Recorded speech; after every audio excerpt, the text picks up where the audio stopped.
What follows may not be suitable for all audiences. Listener discretion is advised. The world is full of stories. Stories of mysteries, of curiosities, of oddities. Join Kat and Jethro Gilligan Toth for the strange, the bizarre, the unexpected, as they lift the lid and cautiously peer inside the box of oddities. This is going to be a little bit different today because we're doing the show from our RV. I think it sounds good, though. Yeah, I mean, it it sounds sounds this similar through my headphones. Yeah. We have a motorhome that we're renovating. Motorhome makes it sound so 1980s to me. It's a motor coach. It's a Fleetwood Bounder is what it is. It's nice. I like it. It's nice. And it's used, and we're fixing it up, and we're going to take it on the road. We're going to take the Box of Oddities on the road. Yeah. We're pretty excited about this. So we thought maybe today would be a good day to test out the studio that we just put in the RV and see how it worked. Yeah, I mean, that's not the only motivation for doing it in there. But, it's good to test things out. Yep. We've got family visiting and we're hiding from them. Yeah. And so far they haven't discovered where we are. Shh, sit down. They'll see us. It's the Box of Oddities, and I'm Jethro Gilligan Toth. She, of course, is Kat. Hello. And we have a website that you should check out. theboxofoddities.com. And we do appreciate it. We tell stories of weird and strange things. Today, I'm pretty excited about today's topic that I've pulled together because it's going to be a little bit different. It actually involves clips of an interview that I did. Oh, cool. Okay, cool. Okay. I'm super excited about mine, too. And I don't know. Usually I have an idea about who I'd like to see go first or second based on my story and whether or not I think it's good to lead in with this story or to wrap up with this story. Gotcha. But all I want to talk about is this story. You don't give a rat's ass about my story. Okay, fair enough. I was thinking maybe to decide who goes first, I thought maybe a good way to do it would be to play rock, paper, scissors, but in keeping with the theme of Box of Oddities, instead of rock, we could use skull. Instead of paper, we could use death certificate. And instead of scissors, we could use scalpel. So scalpel beats death warrant. And death certificate, yeah. Skull. And skull beats scalpel. Scalpel. Yeah. And death certificate beats skull. Just like rock, paper, scissors. How does death certificate beat skull? Same as paper beats rock. You just put it on top of the skull? Yeah.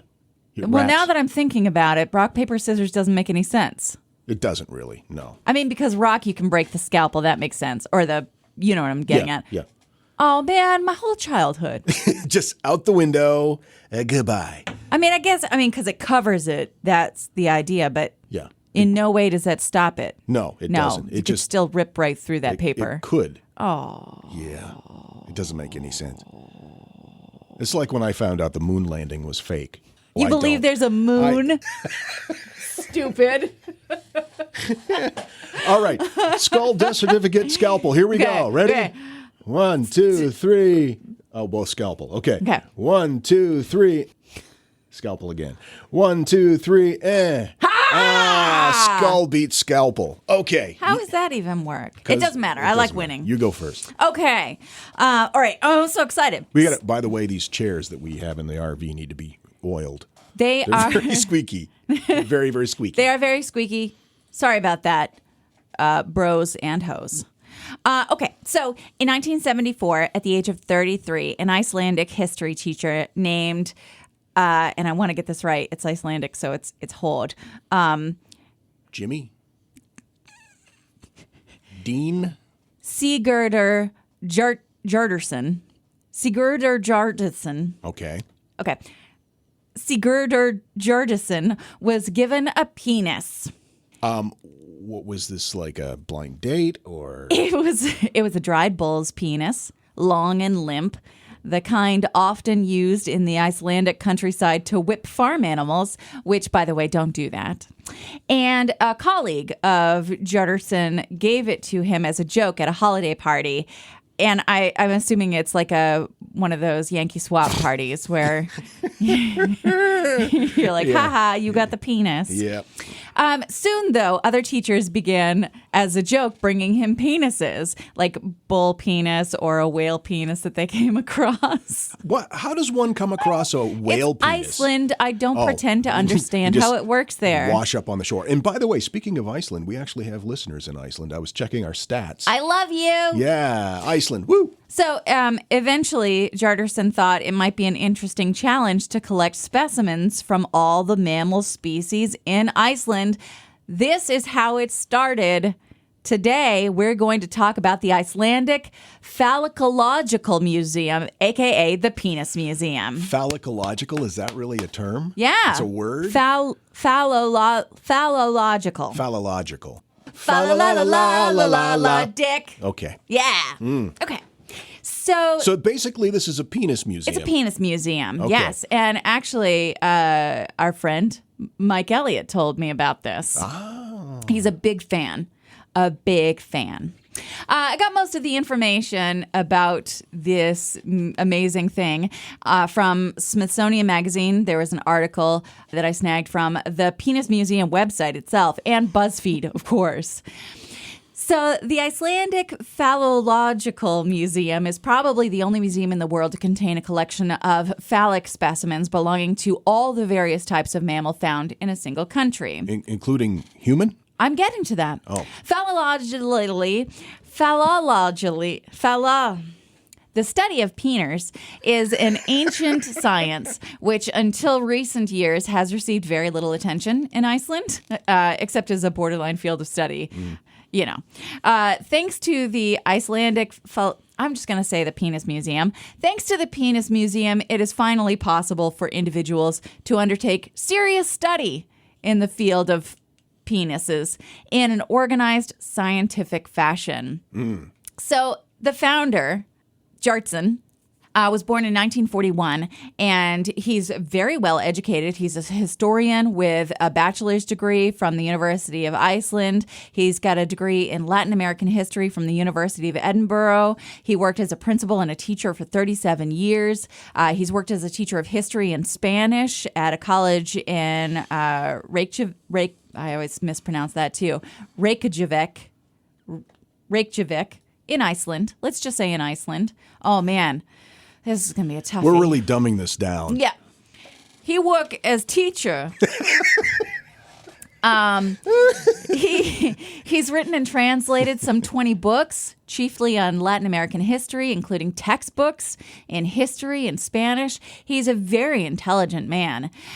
So this Penis Museum contains a collection of more than 200 penises and penile parts belonging to almost all the land and sea mammals that can be found in Iceland. And it's under one roof in one building? Correct. I wonder how long it took them to erect it. Oh, man. Have you been working on that? Yeah, I just checked that one off my list. Yeah. Penis joke. Go ahead. Visitors to the museum will encounter 55 specimens belonging to 16 different kinds of whale, one specimen taken from a rogue polar bear, 36 specimens belonging to 7 different kinds of seal and walrus, and more than 115 specimens that came from 20 different kinds of land animal, including Homo sapiens. The museum has obtained legally certified gift tokens for 4 human penises. And I saw a picture of one of them, and it's grody. So there's actually a guy named Tom Mitchell. He's an American. He wants to donate his penis to the museum before he dies. Is his penis noteworthy somehow? Well, he has a stars and stripes tattoo on it, and he's nicknamed it Elmo. USA! USA! Oh, wow. Old Glory flapping in the wind. He says that he wants people to know that the largest and best one came from the States. Okay. There's no further information on why he calls his penis Elmo, which is really what's most curious to me, beyond all the Not other the stuff. stars and stripes tattoo? So anyone in the capital of Iceland who can spare about $10 can see the collection. It's housed in a modest street-level space on a busy corner downtown. It's in a carpeted room, which I think is a mistake, lined with wooden shelves. And there's an overwhelming number of specimens. Most of them are preserved in formaldehyde and displayed upright in glass jars. Again, whales, hamsters, gray horse penises, ram's penises that are very unsettling to look at. Some are limp. Some are resting aside the sides of the jars. Some seem to have been preserved in an erect state.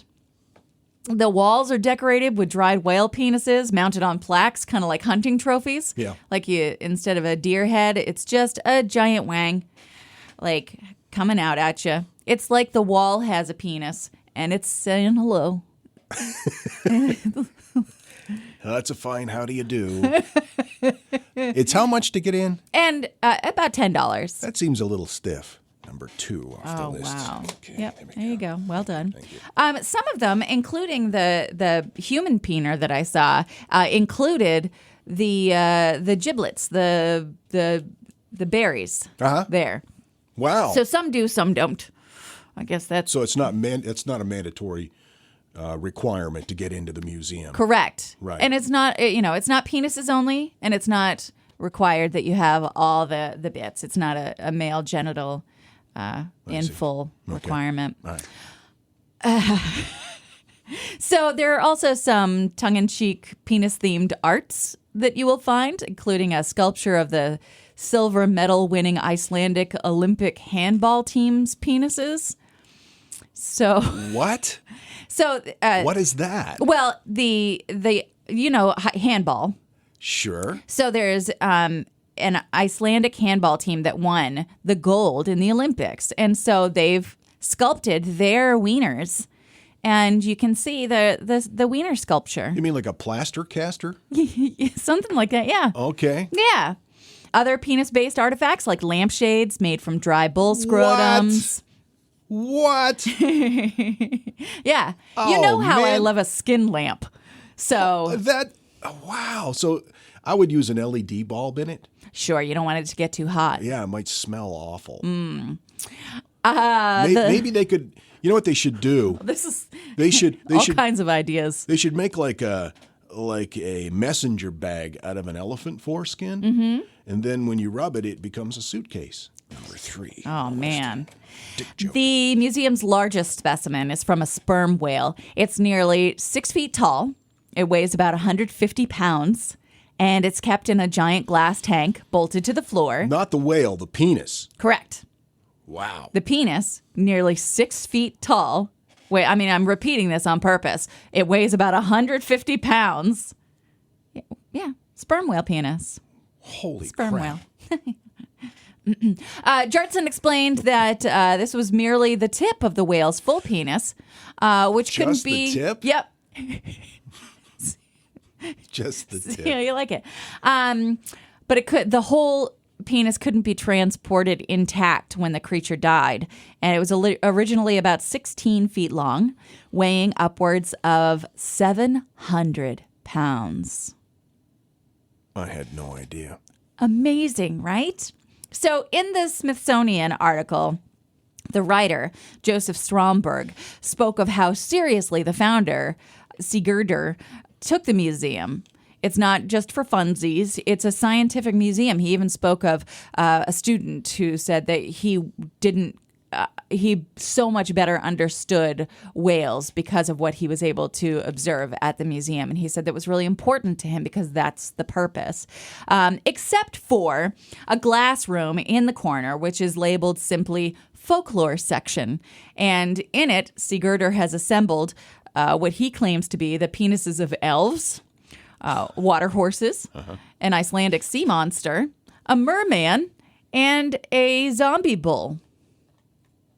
So there's also a jar in that room that appears to be empty, but it's labeled with Homo sapien invisibilis. I see. Okay. Kind of like. No, you don't. No, you don't see it. It's his version of the pet rock. Yeah. I'm surprised he's not selling those. It's an invisible. He may be. So yeah. Speaking of that, what would their gift shop look like? That's was one of my first things. I want to go to the gift shop so much. There is a guest book where you can sign in and talk about your experience at the Penis Museum. They do have some things available for purchase, like little pens that look like wieners, which seems like the obvious choice. Sure. And so I think that we should definitely go and check it out. I am just as excited about the gift shop as I am about the giant elephant wang that you can actually touch. You can touch the wang? Mm-hmm. Really? Yeah. Is that extra? Usually. Yeah. Usually. Because I don't want to get the shaft. I don't want to have to pay more. And that's number 5. Wow. Well done. Dick joke. Well done. I've completed my list of dick jokes. I'm so glad. I'm so glad that you brought that whole dream to fruition. Thank you. Thank you so much. You finished. I did finish. Yeah. Okay, so there you go. That's the Icelandic Penis Museum. So there you go. It's quite a mouthful, isn't it? Number. That's the first time you've been able to say that. 7. Okay. All right. The Box of Oddities. It's not for everyone. It's the time now for that thing in the middle. That's right. 5 weird things real quick. And since you were having trouble pronouncing that name from Iceland. Yeah, Hergen. We thought maybe we would do unusual names belonging to actual people. Real people, real names. Real weird. Oh, wow. That was nice. Number 5. Here's a young child. His name is Jedi Knight. Jedi Knight. That's his name. Preserved fish. Fish was a shipping merchant in the 19th century who had just about the best name possible for a whaleboat captain. Preserved fish. I'm looking at a driver's license of a guy from Singapore, and his name is Batman bin Superman. A Titanic survivor who also competed in the 1906 Olympic Games. He won a silver medal. Sir Cosmo Duff Gordon. Sir Cosmo Duff Gordon. Isn't that wonderful? That's a lovely name. And number 1, this is an actual headline from an actual newspaper. Bezow Doo-Doo Zeboppity Bop Bop arrested. Bezow Doo-Doo Zoppity Bop Bop Bop. Zoppity Bop Bop Bop has a hard time staying out of trouble. Zoppity Bop Bop Bop, 30, from Madison, Wisconsin, was tentatively charged with carrying a concealed weapon. Bezow Doo-Doo Zoppity Bop Bop Bop. I love it. That's fun. The Box of Oddities with Kat and Jethro Gilligan Toth. Today I'm pretty excited about this. This is a book I read. It was called The Boy Who Knew Too Much. It came out last year. It's written by author Kathy Bird. Oh, yeah. And you remember me talking about this? I do. Yeah. She claims, and so does her son, who is, I believe, 9 years old now, that he is the reincarnated spirit of baseball legend Lou Gerhig. So interesting. Yeah, it's fascinating. I saw the book and I'm like, baseball and reincarnation, I'm in.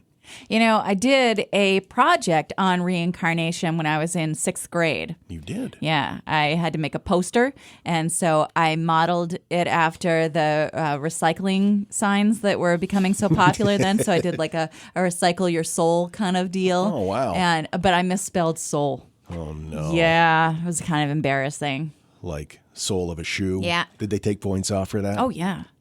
For those of you who maybe aren't baseball fans, even if you aren't, I know you've heard of Lou Gerhig. Lou Gerhig was, his nickname was the Iron Horse. Here are some of his stats according to Wikipedia. Major League Baseball player, New York Yankees from 1923 till 1939. Gerhig was renowned for his prowess as a hitter.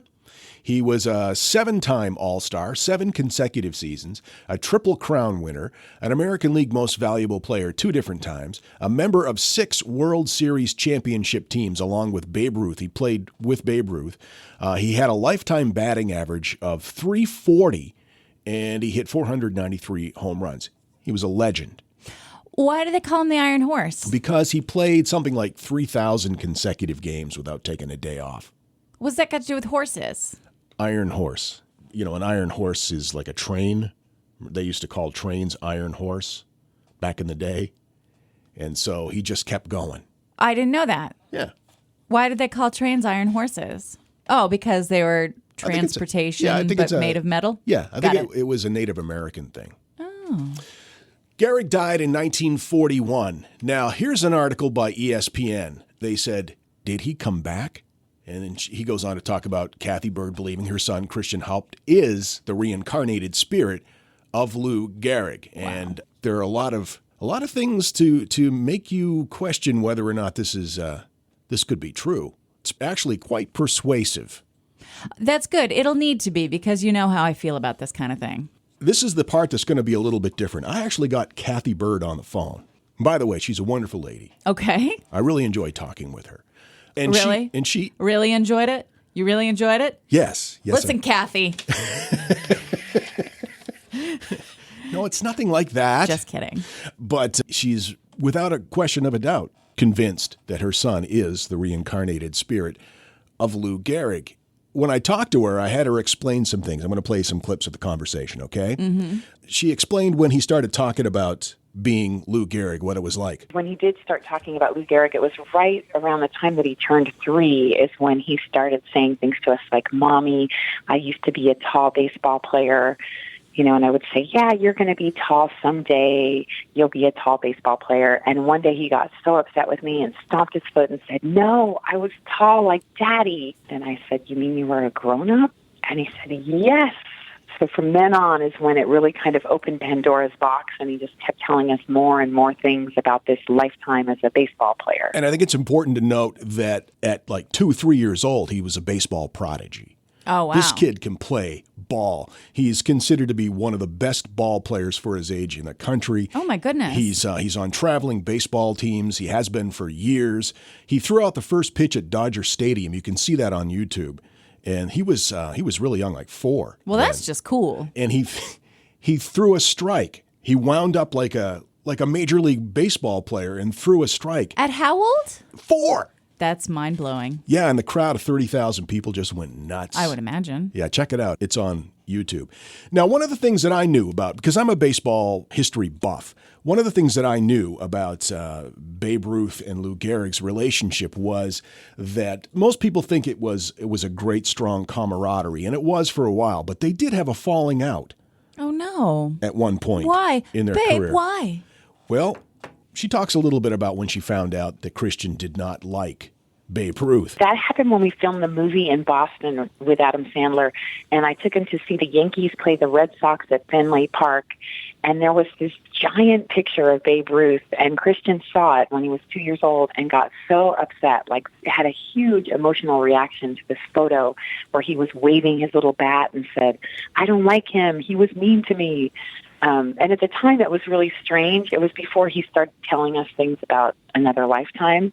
But I couldn't really put my finger on it. And then, you know, as time went by, he continued to harbor this grudge towards Babe Ruth. So I showed him pictures of the 1927 Yankees at the suggestion of Carol Bowman, who is a woman I found who actually studies past life memories of children. She wrote a book about it, and she consults with parents who have similar experiences to mine. And she told me to show him photos of Babe Ruth's teams that he played with. And that's when I asked Christian, do you see anyone else in this photo who doesn't like Babe Ruth? And Christian continued to point at a guy with dimples who turned out to be Lou Gerhig. But this animosity towards Babe Ruth, like he still isn't a big fan of Babe Ruth. He's still, I don't like him. And as he got older, he said things like, Babe Ruth was a very jealous man. You know, he would get into the story behind it. And what I later found out, once Christian saw a picture of Lou Gerhig and said, that's me, and told us other things about the life of Lou Gerhig, I later found out that Lou Gerhig and Babe Ruth had this falling out, that they were very good friends, and they had a falling out that led them not to speak, basically for the entire last 7 years of Lou Gehrig's career on the Yankees. They were really good friends. I did so much research on this. Once Christian kept telling me things, now I know everything there is to know about Babe Ruth and Lou Gehrig, so they were very good friends, like to the point that Lou Gehrig Lou Gehrig's mother actually took Babe Ruth into her home and took care of him after he got divorced. But they did have a big falling out, and Christian, ironically, was the one who shared that with me, what the falling out was about. And as I researched it more, he was actually right. And so what happened is once they had this falling out, they really didn't speak, but there are a lot of pictures of them together. And there's actually that one famous picture when Lou Gehrig gives his luckiest man speech on his retirement day at Yankee Stadium, where Babe Ruth actually puts his arm around Lou Gehrig, and that's considered to be their reconciliation, where they hadn't spoken for 7 years. That's kind of historically looked upon as a reconciliation. Now, the thing that made them enemies toward the end was, and I found this out, I researched this myself, apparently they were on a ship together, and Lou Gehrig found Babe Ruth in the same room with his wife. Oh, and Babe Ruth was kind of well known for being a drunken womanizer. Right. I was trying to think of a nice way to say that, but yeah, no, he would grab at whatever parts. Yeah. And so they had a falling out, and for 7 years he hated Babe Ruth, and I understand that, sure. But they were good friends leading up to that, and then reconciled that day that she mentioned at Yankee Stadium, where he gave that famous speech. I'm looking at the hug right now. Oh, that's kind of sweet. You can tell Babe Ruth is into it, and Lou Gehrig's kind of like, yeah, okay. Yeah, I suppose. He's letting it happen, Sure. but he's still a little apprehensive about it. Yeah. Kathy took Christian to Lou Gehrig's house in New York. Was he home? He was not home. He'd been dead since 1941. Okay. But the people who lived there brought them in, and Christian went through the house and told everybody where everything was. He knew the house backwards and forwards. He made all kinds of comments about, I used to sit here. This was my bedroom. You know, these kinds of things that he couldn't have known, but were later verified. Oh, wow. As true. That's pretty interesting. Now, I mentioned that he is a bit of a baseball prodigy, and he became friends at a very early age with Tommy Lasorda, who's a legendary Hall of Fame. Right. He was the Weight Watchers guy. Yeah, he did that too. Yep. Yeah, but he was the manager for the Dodgers for years and years and years. And he just happened to see Christian hitting wiffle balls in the parking lot outside of Dodger Stadium and pulled Kathy aside and said, "That kid's special. That kid has something." Oh, that's cool. And ever since then, he's invited Christian to go to spring training games for the Dodgers. There's also a video of him on YouTube throwing a baseball to Clayton Kershaw, Cy Young winner. Oh. And throwing a strike right at him. And the guy's like, oh, my God. He couldn't believe it was coming from this young kid. I think with being a Red Sox fan, we need to make sure that we draft him when he's old enough. I love how you're really thinking about how we can make this work in our interest. Yeah. So Kathy talked a little bit about when she started taking him seriously, because at first, you're going, well, kids have imaginations and that sort of thing. Well, I was the biggest skeptic of all. Like when Christian would tell me these things, even when I pretended to go along with it, I was still questioning, like, what is this? And the first thing I did was go to my pastor and shared with him the things that Christian had said. And the pastor basically insinuated that Christian could be possessed by the spirit of a dead person. And this was obviously, as a mother, not something you want to hear. So that's when I took the more scientific route and looked for other answers. But it really was one thing he said to me when he had just turned 3, and we were in an elevator. And he said, "Mommy, this elevator kind of looks like a hotel." And I said, "Yeah, it kind of does." And he said, "When I was a tall baseball player, when I was tall like Daddy, I used to stay in hotels almost every night." And I kind of went along with it, and I said, "Oh, did you travel on airplanes?" And he said, "No, mostly trains." And at that point, it was so strange to me. I didn't even know if baseball players really traveled on trains at the time during Babe Ruth's era.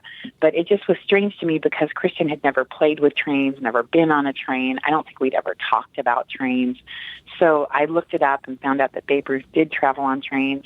And then as things began to become more and more confirmed through history, as I would look them up on the internet, is when it kind of sucked me in, like, okay, there's something to this. In her book, she also talks about how he was interviewed by some medical experts in this area and children that have that claim to have lived past lives, and asked him some specific questions, asked him about, well, did you know your mother in a past life? And he claims that Kathy was his mother, was Lou Gehrig's mother as well. Oh. And so Kathy was like, yeah, I don't know about that. Right. So Kathy went and had a hypnotic regression herself. And sure enough, she could see things that were taking place. She could see the home that she lived in. And later, when they went to visit Lou Gehrig's home, she recognized it Interesting. as being what she saw in her hypnotic vision. Gotcha. But there were a lot of different things that led them to believe that this could possibly be the case. I went and looked at side-by-side video comparison of Christian, who is left-handed, like Gerhig was, swinging a baseball bat. Because, each baseball player has their own style, has their own swing. Absolutely, yeah. It's just like the same thing. It's the same swing. You look at Christian's left-handed swing and Lou Gehrig's left-handed swing, and it's the same swing. It's exactly the same. And this kid's been doing it since he was like 4. Right. And that was before they started really researching Lou Gehrig. Yes. That his swing kind of started that to be that style. That's right. I gotcha. These doctors and people who study these cases of kids, there are cases where kids come through with scars on them. Like, for example, if someone was like shot in the head, they'll have a scar right where that bullet wound was. With Christian, they're physical things, like he has big, deep dimples, just like Lou Gehrig, which isn't like a real characteristic of our family. But so that was kind of a fun thing, but obviously anyone could have dimples. He's left-handed, like Lou Gehrig was left-handed. We noticed when Christian was about 4, I watched a video that I had shot of a travel baseball game that he was playing in. Believe it or not, he played travel baseball at 4 years old. I know that's strange. And I compared it to videos of Lou Gehrig, and his form was quite similar, like his swing, and the way he would slide into the bases. He would take his helmet off at home plate and kind of wave it like Lou Gehrig would wave his hat at the crowd.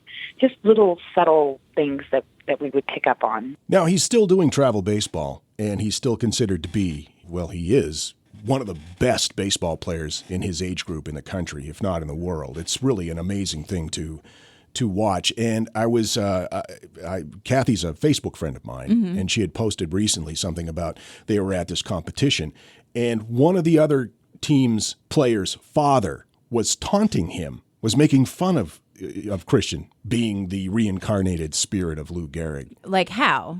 Just taunting him. What do you mean? Yelling out words and making fun. Teasing him. Words and making fun. Yeah. Like in general, or saying things about Lou Gehrig? Saying things about Christian, claiming to be, okay, Lou Gehrig, let's see if you can hit, that kind of thing. Gotcha. I mean, I wasn't there, but that's how I pictured it in my head. Okay.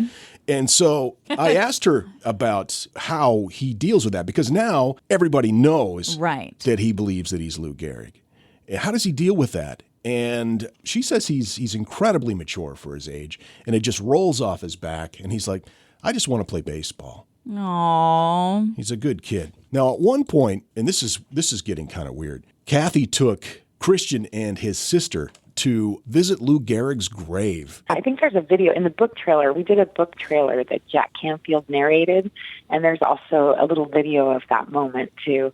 And it really was a very special, special time. Getting on that airplane and leaving New York, and, it was just a really sense of closure for Christian. There was a lot of reverence, and even my daughter, who used to make fun of him, she used to actually get him all wound up because she would call him Babe Ruth, and he would come after her, and he would try to pull her hair, and But even my daughter, in that moment, she knew that was special. What was going through your mind when you were watching that? I mean, that's a pretty big thing. It seems strange to bring your 6-year-old son to a grave, right? It was definitely something. It was something that was so deep in his soul and so much a part of his reality. We had just spent a couple weeks in Cooperstown right before we went to the grave, where Christian was at the Hall of Fame Museum and got to see like Lou Gehrig's old uniforms and his locker and trophies. And, so it was really kind of a deep emotional experience. We went to the home of Lou Gehrig. We walked through the home. We got to be in the place where Lou Gehrig used to live, and that Christian actually did say when we were out on the patio there at the house that Lou Gehrig lived in and bought for his parents in 1927, Christian said, we were standing on the patio, and he said, Babe Ruth used to smoke here, which was kind of funny. But that moment at the graveyard, and just being at the grave and was just so special. And one cute thing Christian said as we were flying home to Los Angeles was there were a bunch of balls all over Lou Gehrig's grave. And then Christian said, I hope when I die, I get a lot of balls on my grave. The kid is incredibly well adjusted for the spotlight that he's been standing in. When he threw out the first pitch at 4 years old in front of 30,000 people, she said that he was just as comfortable as can be. Well, that's really cool. And he just quietly goes about his business, which is to become the best baseball player he can. And he is, as I've said, considered to be one of the best at his age group. So it's an interesting story, and it's one that you can't discount. And if you read the book, there are a lot more examples of things that really kind of point to this as being a very strong possibility. They actually found a couple who Lou Gehrig's mother lived with before she passed away, and they were able to verify a lot of the information that Christian had told them about Lou Gehrig and his mother at that time. And you'll just have to get the book and check it out for yourself. It's it's called The Boy Who Knew Too Much. It is soon to be a major motion picture. 20th Century Fox optioned it. Oh, that's cool. And they're doing the screenplay right now. And earlier in the interview, she talked a little bit about being a Christian and going to church to talk to her pastor about this, and her pastor saying, well, he might be possessed by the spirit of a dead person, and that kind of freaked her out a little bit. Yeah. And so she had to pull back a little bit from that. And I asked her how she kind of dealt with it, and she said that, and I love this, she said, what this has taught me is that we're all just souls in a human body, and that we're all the same, and that we all just need to love each other. Well, I can definitely get on board with that sentiment. I asked her to kind of sum things up a little bit at the end of the conversation. One thing I would just love to impress on people, the book is called The Boy Who Knew Too Much. It came out in March 2017. What I really encourage people to do is, rather than make a snap judgment, please read the book, because a lot of people, I've been getting message after message, letters of people whose lives have really been changed by it, and especially people who have lost a loved one. People who've lost a child, lost a parent, lost a sibling. The book really gives them hope and that connection to that person who's passed away. I really enjoyed it. Yeah, you talked about it a lot, and then ended up getting in contact with this woman. So it obviously rung something in you. I don't even know what I mean to say. It obviously touched something in you. The idea of reincarnation has always been fascinating to me. I just read an account of somebody who had a hypnotic regression to a life that they had as a soldier in World War I, where he describes how he died, and he died from gunfire in the battle, and where he was shot, and how he laid there for hours dying slowly. And in this life, he suffers from, or had suffered from, migraine headaches in the exact same spot that he found out through hypnotic regression, or that it was suggested, the same spot where he was shot. Right. And like she said, a lot of times people will be born with birthmarks and things of wounds that they died from or had in previous lives. So that's all very fascinating to me. And being a baseball history nut, this just seemed like right in my wheelhouse. Kind of just converged into the ultimate Jethro, fan. Yep. Story. It was everything. I mean, I read it in 2 nights. I just couldn't put it down. It was just fascinating. And I have to say, I don't discount it. I think that I can tell there's a lot of evidence that to me suggests that there's more to this than we know. Sure. And you know me, I don't pretend to know the answers. I most often will be very skeptical about almost everything, to the point that annoys you sometimes. But I can't say that it's not true. I love that we're doing this show because we can kind of explore these things in depth, and I never would have been able to interview the author of a book just, on my own. But calling up and saying, hey, we're doing the Box of Oddities, and she's like, yeah, I'll be on that. So that's pretty cool. Yeah. We appreciate that. Absolutely. And we appreciate you for downloading us. I love you. We love being downloaded. Downloading is our favorite thing. So keep downloading. And if you haven't, subscribe. We appreciate that. Also, floss. Yes. It's so important. Proper dental hygiene is something that we feel very strongly about as the hosts of The Box of Oddities. TheBoxOfOddities.com. We'll see you next Tuesday. See you next Tuesday. Yep. And keep flying that freak flag. Fly it proudly. And so, let it be known that the Box of Oddities belongs to you, and its fate is in your hands. Therefore, it's been requested by those of whom I report to beseech you for assistance. The Box of Oddities is free. We ask but one thing of you, to provide a 5-star rating and a positive review. True, that is 2 things. However, 'tis merely a 5-star rating and a positive review. Also, subscribe to us. Okay, so 3 things is all we ask. 3 things and 3 things only.